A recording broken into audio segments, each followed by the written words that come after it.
Berdasarkan United Nations, populasi di dunia saat ini telah mencapai 8 bilion jiwa.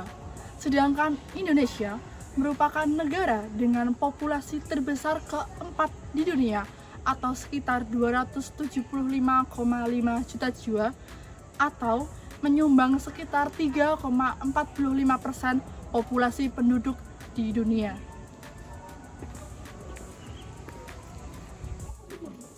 Akibat tingginya populasi di Indonesia menyebabkan tingginya permintaan lahan untuk pembangunan area-area terbangun. Hal itu dikhawatirkan bisa menyebabkan perubahan fungsi dari ruang terbuka hijau. Berdasarkan data dari Kementerian Lingkungan Hidup dan Kehutanan, luas hutan dari tahun 2014 hingga tahun 2022 berkurang sebesar 426.000 hektar. Hal itu jelas berbanding terbalik dengan luas permukiman yang bertambah sebesar 1.798.000 hektar.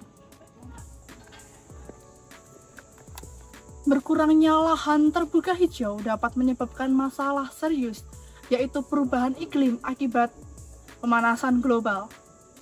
Hal itu dapat terjadi karena sisa-sisa gas aktivitas manusia tidak dapat terserap secara maksimal oleh tumbuhan melalui proses fotosintesis.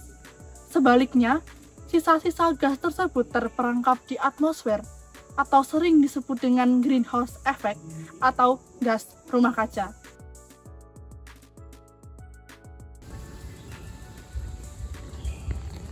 Perubahan iklim yang ekstrim dinilai dapat menyebabkan beberapa fenomena yang terjadi di dunia ataupun di Indonesia seperti meningkatnya permukaan air laut, kerentanan tanaman produksi, kelangkaan terhadap air bersih, dan beberapa masalah lainnya. United Nations Framework Convention on Climate Change atau sering disebut dengan UNFCCC telah berhasil membentuk dua perjanjian, yaitu Kyoto Protocol dan Paris Agreement sebagai salah satu komitmen negara-negara di dunia dalam rangka memitigasi perubahan cuaca yang ekstrim.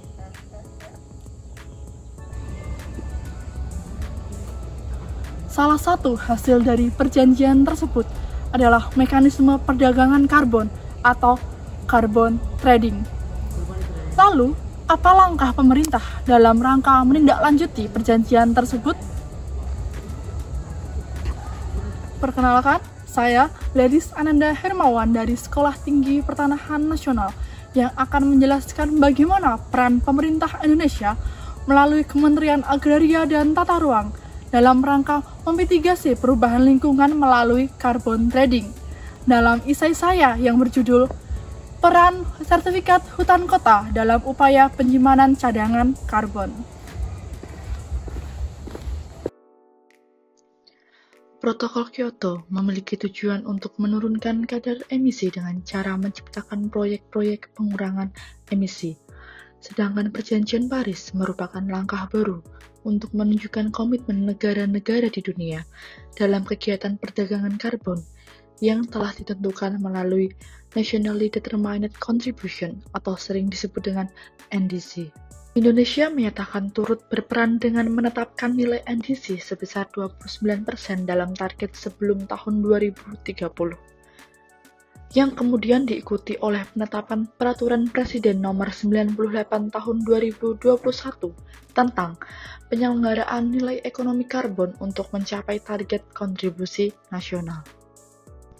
Atas keberhasilan uji coba yang dilakukan oleh Kementerian ESDM melalui Direktorat Jenderal Energi Baru Terbarukan dan Konservasi, Otoritas Jasa Keuangan atau OJK akhirnya mengeluarkan peraturan terkait Peraturan Otoritas Jasa Keuangan Republik Indonesia Nomor 14 Tahun 2023 tentang perdagangan karbon melalui bursa karbon.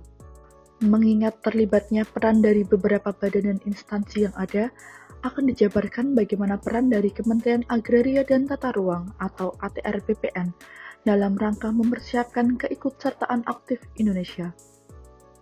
Kementerian ATR BPN memiliki sejumlah program strategis untuk mengurangi perubahan penggunaan lahan dan menyediakan ruang terbuka hijau untuk menghasilkan cadangan karbon guna mengurangi dampak perubahan iklim, yaitu sertifikat hak atas tanah untuk lahan terbuka hijau seperti hutan kota. Pemerintah daerah menyadari bahwa tingginya kebutuhan manusia akan menyebabkan perubahan fungsi dari ruang terbuka hijau di kawasan perkotaan akan semakin terdesak dan menyusut.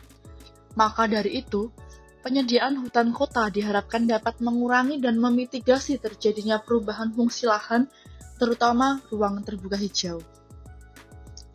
Apabila pemerintah daerah dapat memenuhi paling sedikit 30% luas wilayahnya untuk ruang terbuka hijau atau hutan kota, maka diharapkan dapat memenuhi cadangan karbon untuk mengurangi polusi dan menekan pemanasan global. Hal tersebut sudah dibuktikan pada sebuah penelitian dengan lokasi di Hutan Kota Universitas Indonesia. Hutan kota tersebut memiliki luas 55,40 hektar yang menyimpan cadangan karbon tertinggi di antara hutan kota yang ada di daerah DKI Jakarta, yaitu sekitar 172,86 ton hektar dengan jumlah serapan karbon dioksida sebesar 634,40 ton per hektar. Selain itu, terdapat hutan kota pada Taman Marga Satwa Ragunan atau TMR yang memiliki luas sebesar 140 hektar dengan keseluruhan vegetasi sejumlah 52.733 pohon. Taman Marga Satwa Ragunan berhasil menyimpan cadangan karbon sebesar 127,73 kilo per hektar. Pemberian hak pakai serta jangka waktu yang tersedia juga setidaknya akan memberikan waktu kepada hutan kota untuk menyimpan cadangan karbon dan oksigen kepada lingkungan sekitar. Hak pakai untuk hutan kota juga dapat digunakan untuk membatasi perubahan penggunaan lahan dan melindungi status penyimpan cadangan karbon. Tanpa disadari lebih jauh, Kantor Pertanahan serta Kementerian ATR BPN pun juga turut andil dalam misi penyimpanan cadangan karbon sebagai salah satu mitigasi perubahan iklim.